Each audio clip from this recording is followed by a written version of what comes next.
మన పొరుగునున్న బంగ్లాదేశ్లో రోజు రోజుకి పరిస్థితులు దిగజారిపోతున్నాయి.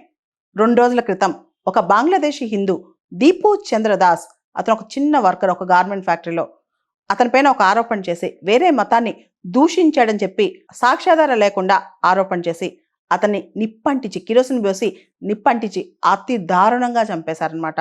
సడన్ గా ఒక మాబ్ వచ్చి యాంగ్రీ మాబ్ అతన్ని అటాక్ చేసేసి అతన్ని చంపేసింది. దాంతో అసలు బంగ్లాదేశ్లో మైనారిటీస్కి హక్కులు ఉన్నాయా? వాళ్ళని బతకనిస్తున్నారా? ప్రపంచంలో ఏ దేశమైనా సరే, అది అమెరికా కావచ్చు, యూరోప్ కావచ్చు, లేదా ఐక్యరాజ్య సమితి అయినా సరే దీని గురించి మాట్లాడుతుందా అంటే ఎవరూ మాట్లాడలేదు. బంగ్లాదేశ్లో ఇప్పుడు మైనారిటీస్కి అసలు భద్రత కొరవైపోయింది. బంగ్లాదేశ్లో త్వరలో ఎలక్షన్స్ రాబోతున్నాయి. ఈ దిశగా అక్కడ హింస బాగా పెరిగిపోయింది అనమాట.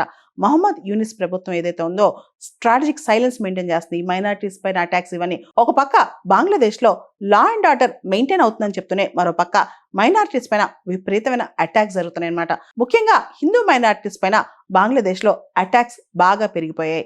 అక్కడ పూర్తిగా లా అండ్ ఆర్డర్ ఫెయిల్ అయిపోయింది. అసలు యాక్చువల్గా షేక్ హసీనా సంవత్సరాల క్రితం భారతదేశానికి వచ్చింది. మనం చూస్తే అప్పటి నుంచి కూడా బంగ్లాదేశ్లో ఇంటరిమ్ గవర్నమెంట్ ఉంది. ఆ ఇంటరిమ్ గవర్నమెంట్ కూడా పరిపాలన అనేది పూర్తి స్థాయిలో ముఖ్యంగా హింసాత్మక పరిపాలన జరుగుతుందన్నమాట. మాబ్ వైలెన్స్ కానీ మాబ్ లించింగ్స్ కానీ అక్కడ కామన్ అయిపోయాయి. రీసెంట్గా చూస్తే కనుక మళ్ళీ స్టూడెంట్స్ ప్రొటెస్ట్లు ఇవన్నీ కూడా బంగ్లాదేశ్లో విపరీతంగా పెరిగిపోయాయి అన్నమాట.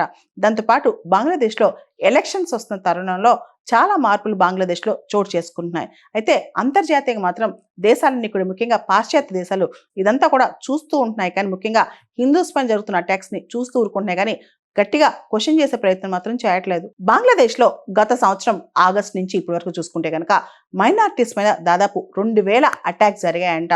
హిందూసే కాదు, బుద్ధిస్టులు కావచ్చు, క్రిస్టియన్స్ కావచ్చు, వీళ్ళందరి మీద అటాక్స్ జరుగుతుంది అనమాట. ఏ అటాక్ అయినా కులం మతం ఈ ప్రాతిపదికన ఏ దేశంలో జరిగినా ఖండించాలి. ముఖ్యంగా భారతదేశం, బంగ్లాదేశ్ మన పొరుగు దేశం, మనతో లార్జెస్ట్ బార్డర్ షేర్ చేస్తున్న దేశంలో ముఖ్యంగా హిందూస్ పైన ఇతర మైనారిటీస్ పైన బంగ్లాదేశ్లో జరుగుతున్న అటాక్స్ పై భారతదేశం ఐక్యరాజ్య సమితి స్థాయి వరకు కూడా తీసుకెళ్లాలి.